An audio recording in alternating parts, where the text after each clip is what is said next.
Mes chers collègues, je cite « Une modulation régionale de la fraction de l'accise sur les énergies perçues en métropole, sur les produits énergétiques autres que les gaz naturels et les charbons, par Grenelle. Le caractère abscon et technocratique de la présentation de cette taxe ne sert qu'à égarer nos concitoyens. Dans la réalité, il s'agit d'une taxe régionale sur les carburants. Vous la présentez comme sans augmentation, mais c'est un leurre que nous dénonçons à nouveau.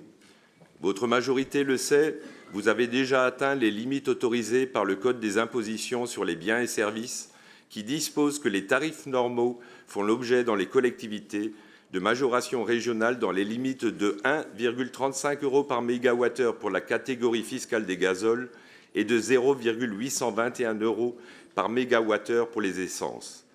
Exactement les chiffres mentionnés dans votre rapport.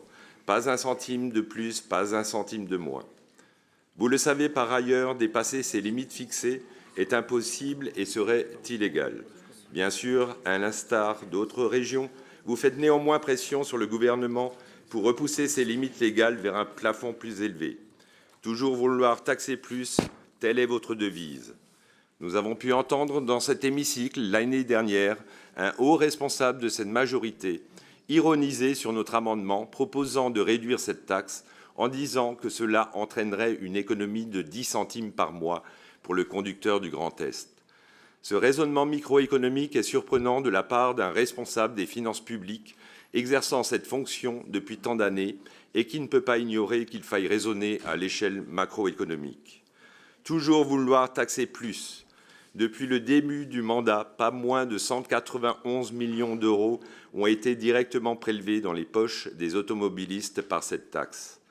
Nous pouvons y ajouter les 741 921 453 € de recettes perçues grâce à la taxation des chevaux fiscaux qui servent à calculer le coût de la carte grise et que vous avez su également alourdir en cours de mandat. Avec vous, les stations-service sont devenus les seuls endroits où ce sont ceux qui tiennent le pistolet qui se font braquer. Nous le voyons, pour vous, chaque occasion est bonne pour ponctionner le citoyen sans rechercher de réelles pistes de réduction de vos dépenses. Finalement, vous êtes bien à l'image de l'actuel gouvernement qui ne cesse de vouloir taxer les Français. Je pense notamment à la hausse de la taxe sur l'électricité, mesure phare de la loi de finances du gouvernement, rejetée in extremis par nos députés Rassemblement national. Cette hausse injuste aurait conduit au renchérissement des factures d'électricité de 20 % pour les Français. Autre victoire de nos représentants, celle obtenue contre l'écologie punitive en empêchant une augmentation du malus écologique. Hausse qui aurait conduit à exclure toujours plus nos concitoyens les plus modestes du bénéfice de la voiture. Car prendre sa voiture n'est pas un choix pour un très grand nombre d'entre eux, mais une nécessité. Comment ne pas citer également notre amendement voté à l'Assemblée nationale actant une baisse historique de la contribution de la France à l'Union européenne à hauteur de 5 milliards. Voyez-vous, contrairement à cette majorité, nos députés cherchent à rendre du pouvoir d'achat aux Français. Au Conseil régional comme à l'Assemblée, les élus Rassemblement national et apparentés se battent pour préserver nos concitoyens de cette propension folle à vouloir tout taxer. Les habitants du Grand Est n'ont pas à faire les frais de vos errements économiques, de vos dépenses de communication gargantuesques, de votre coûteuse obsession du vélo.